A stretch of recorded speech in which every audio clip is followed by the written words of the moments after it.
So, since I wasn't the brightest and didn't record, I wanted to poke in now that Global Go Fest is over and share just a little bit about my thoughts.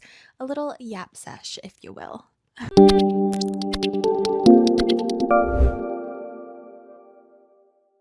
So, one, and this may have just been a me thing, but I don't think so. I think this might have been a universal experience. But because there were so many raids, and I knew that was happening, obviously, Road of Legends led up to it. That was super raid focused. And since we didn't know exactly what the spawns were going to be, I went into Global Go Fest with expectations on the floor, like probably underground, honestly. Like, I really didn't even think about spawns because there was no way to prep for it. You didn't know what was going to be there. You knew the types that were going to be during each little 3-hour segment, but you didn't know what was going to be there. You couldn't check and see, okay, what do I have? What do I not have? What do I want to focus on? Like, you couldn't plan for it the way you could really plan for the raids on each 3-hour segment. And so because of that, obviously we knew that there were going to be spawns. We knew there was going to be a shiny boost. I think I kind of forgot about it, honestly, because I was so focused on the raids and kind of what do I need? What am I really hunting from like a PvP perspective? When the shinies started rolling in, it was really wonderful. And I think because my expectations were basically non-existent, it felt like such a win. Like there wasn't, I feel like normally I've done a few in-person Go Fest before, and I've done obviously the global Go Fest for years at this point. And I feel like this is the first one where from a shiny perspective, I was kind of blown away. And I think it's because I went in expecting nothing. I wasn't going in with a chase where there were certain Pokemon that I was clicking on every single one and never got the shiny up. And I really feel like that worked out. So I loved that aspect of it for sure. Secondly, something I was worried about, especially because of where I played, so the North Carolina Zoo, I knew going into it that they only had 12 gyms. And so since this was such a raid focused event, as I mentioned, I was really focused on that and planning for that. I was worried about the Mewtwo density with the raids. Because obviously it wasn't just Mewtwo that would be spawning on each day. There was the other raid bosses in the 3-hour windows. And I was really, really concerned that I wouldn't be able to get the amount of Mewtwo's I wanted. And I feel like I shouldn't have been as worried about it as I was, to be honest. I really felt like it actually was really well done. Anytime there was a Mewtwo raid, I mean, first of all, I was getting invited a ton, which was fabulous. So thank you to my subscribers and followers who invited me to different raids. But also, my friends were constantly in raids, so if I didn't have the pending invitation, it was really easy to just hop right into a Mewtwo raid. And so I really felt like the density was well done, and the distribution between Mewtwo X or Mewtwo Y versus the other legendaries that were part of that particular segment, I felt like made a lot of sense. One thing that I didn't love, and I would love to know your thoughts on this, and I'm curious how we, like as a general community, what the consensus is on this. I really don't like the super mega mechanic that they have for Mewtwo, where you have to bring a certain number of megas into the raid. And if you don't have that, even if you have 20 players, like you have the max amount of raid participants, if you don't have enough mega Pokemon in the actual raid, it does not matter how strong you are never going to defeat that, right? If you don't get all 10 shields down. Because I really noticed, especially earlier on, and I will say, I think it got better as the event went on. I think people learned. It was really frustrating to be in a raid with 20 people and then not have enough mega Pokemon in the raid to actually finish it and get the Pokemon. Obviously, I'm glad that it shows you at the beginning how many people are in the raid, and then it flips to show you how many people were mega evolved, or how many mega evolved Pokemon were in the lobbies. So that helps some, but I mean, I can't imagine how many people were excited and kind of looked away because they saw there were 20 people in the raid and didn't realize the mechanic that needed to happen, and then wasted a raid pass, potentially even a remote raid pass, when there weren't enough mega Pokemon evolved. So I just feel like since it's not something that's present for every single mega raid out there, I feel like Niantic / Scopely now / Pokemon Go in general should probably do a better job of explaining the situation. Also, I do feel like we had multiple raids where we had 10 people and we had 10 mega Pokemon evolved in the lobby, so we were good to go. And then Pokemon Go would flash the suggested amount of trainers as 12 people, and folks who maybe weren't sure of the details would get spooked and leave. So we had 10 mega evolved Pokemon, and then all of a sudden that would flash up about the suggested raid size is 12 players, and then people would start dropping because they saw that we didn't have 12. And the 12 is just a suggestion. You can definitely, in my opinion, fairly easily do the raid with just 10 folks. And so that was kind of a bummer too. So I don't feel like the super mega mechanic was explained very well. I think that was probably confusing and caused a lot of frustration. And honestly, I maybe this is a little ridiculous, but make the Pokemon more difficult and drop the mechanic altogether, in my opinion. So make it to where maybe you need 15, 20 people to take it down, or maybe it takes a lot longer to defeat it, but kind of get rid of the shield mechanic. Or if you really like the shield mechanic, make it a thing for all mega raids, so that you know if you're doing a mega raid, there is no difference, because I think people were really caught off guard and weren't expecting that. I also really like the structure of the event. And so what I mean by that is typically with prior Go Fest, they've been rotating habitats. So for 1 hour, it's these certain spawns, and then the next hour it's these certain spawns, and then the ones they come back. So it's like hour 1, hour 2, hour 3, hour 4, and then the next 4 hours it's them repeating again. So it's ones you've already seen and you've seen it before, right? This year they didn't do that, right? So it was just one 3-hour chunk. So from 10 a.m. to 1 p.m. that was your 3-hour chunk for those particular types for spawns and those particular raid bosses. And once they were gone, they were gone. You would occasionally see some repeat Pokemon, because if, for example, like in a Alolan Sandshrew, they would appear during the ice hour, and then they would also appear during the steel hour. So for Pokemon that were dual typed, they would appear in both. So you did have some second chances, if you will.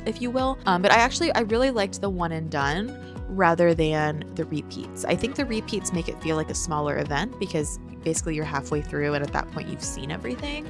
Whereas with it being this 3-hour chunk, each time a segment ended, you got something new. It was like a brand new event was starting, and it kind of felt like 6 different events rather than a half an event, which is how I feel like it feels when it's just the rotating. So that was a win. I hope they keep that for future events. Lastly, I think one of the biggest heroes of the event for me was the raid catch bonus. Almost all of the raids that I did, and I did quite a few, I was able to catch the Pokemon in the first, second, for sure third ball. I wasn't spending a significant amount of time trying to catch the Pokemon after raiding them. I actually went to New York in 2023 for Go Fest, and that was such an experience. So this was Rayquaza, and that was so challenging because you would fairly easily do the raid, right? Because all of the raids were full. It was 20 people. You would take it down really quickly, and then you would spend another, like, probably twice as long as the actual raid itself trying to catch the Mega Rayquaza, or the Rayquaza, and it was so frustrating. Like, you were really limited by the number of raids you could do, not because of your ability to complete the raid or the actual spot, like, are they available to do? It was because of how long it took you to catch them, and that was not an issue here. I'm really glad Niantic / Scopely / Pokemon Go figured this out, because they were really just leaving money on the table, right? The more people, like, the faster you're able to do raids and catch the Pokemon, the quicker people are going to be able to turn around and jump into remote raids, spend that money on remote raid passes, or spend on premium battle passes to knock out more raids. So it's a win-win all around. It was so frustrating to be fighting to catch the Pokemon that you very easily took down in the raid. So I felt like that was a massive win. They nailed it. I felt like it was great. So to quickly run through my GoFest Global 2026 stats, all in all, I caught 36 Shinies, 34 of which were from spawns and 2 of which were legendaries. So I did catch more Shinies during Road of Legends, so don't worry for my legendary shiny luck. I got some movement there. But on the actual GoFest Global days, the vast majority of them were spawns.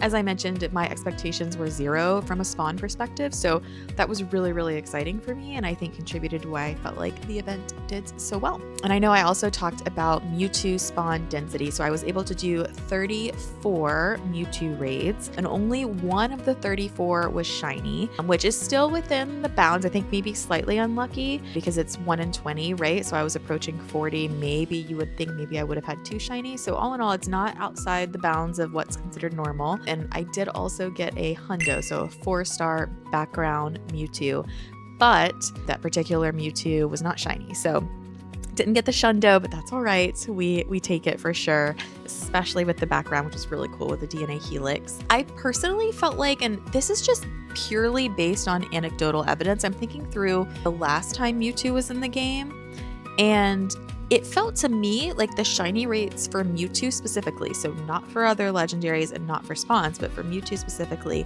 were a little depressed from where they were the last time Mewtwo was in raids, which was, 2022, 2023, somewhere in there. I felt like I was having an easier time getting shinies.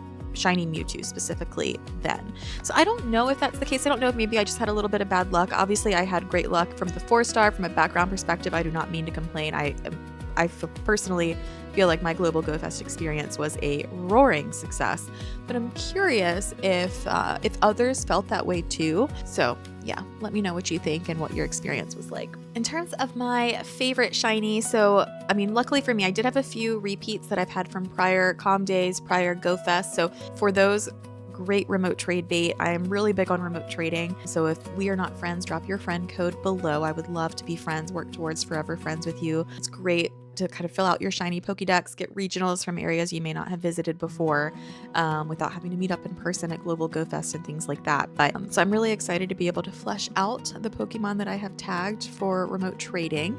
But in terms of my favorite Pokemon that I caught, so for sure Shiny Bouffalante, which was an instance only spawn. That was super, super exciting for me, mostly because I was at the zoo. I was actually, I think, right at the buffalo, or I think it's called American Bison is their official name. So I was like looking out and seeing like the real life Bouffalante, and I caught the Shiny Bouffalante right there. So that was super, super exciting for me. I caught Shiny Turtonator, which had been a focus and kind of a chase of mine for a while. I don't feel like I see a ton of Turtonators where I live and in kind of recent events we've had lately. So that's something I don't have a chance to chase often. So the fact that I was able to check that one off is great. And then I caught Shiny Pink Frillish. So I have multiple shiny blue Frillish, but for some reason the pink one has eluded me. So I am super pumped about that to complete the set. And it's just a really nice pinky coral color. I think it's a nice color. It's always great when the shiny like is just aesthetically pleasing. And I think Pink Frillish is definitely one of those for me. In a similar vein, I got a Shiny Gothita, which very cool looking. That one was actually really cool. I had no idea how badly I wanted a Shiny Gothita. Maybe this is just a me thing. I have shiny envy where I will go into an event thinking that like there's certain Pokemon that I want. And then if someone in my party catches a shiny that I had just not really considered or seen sometimes what the shiny looks like, when I see it and I like it, I then get such envy. And so I did not go into the event at all thinking about Gothita. We obviously didn't know what the spawns would be, but that wasn't on my radar. Someone in my party got a shiny Gothita and I was immediately jealous because it was so cool. And then luckily later on, I also caught a shiny Gothita. So that one was super awesome. And then lastly, on a personal note, I caught a Shiny Research Mystic Hat Pikachu. So of course, as I mentioned in my Pikachu celebration video, my little one loves hats and loves Pikachu. So getting a Shiny Mystic Hat Pikachu was awesome. I did actually already have a Shiny Instinct Hat Pikachu from Go Fest in Chicago this year. So now I just need Valor. So I don't know if any of y'all have an extra Valor hat shiny Pikachu and you would be interested in trading that on a remote trade, drop your friend code. I will prioritize you and open a gift every single day to get to Forever Friends to complete the set because I'm super pumped about that. So let me know. And I am so curious to know, tell me about your Global Go Fest stats. How many raids did you get done? What shinies did you get? How'd you feel about it? It was kind of a different Global Go Fest compared to what we've been used to. The past few years has been a little rinse and repeat, and I really like that they tried something new. And for me, I think it was a win. So I'm into it. I had so much fun, and I gotta say, I'm a little tired. So I know I was a little late with this video, but whew, let me tell you, Global Go Fest for that many hours with a toddler is not for the weak. So I am ready to rest. I'm ready for this Pikachu event. It feels so low stakes after Road of Legends and after Global Go Fest. So I hope you enjoy the little bit of rest we get. And then we have future videos coming soon to talk about the unlock bonuses in the upcoming event. So stay tuned. Please like and subscribe. I would love to be friends on Pokemon Go. So please drop your friend code below and let me know how you felt about Global Go Fest. Bye, y'all.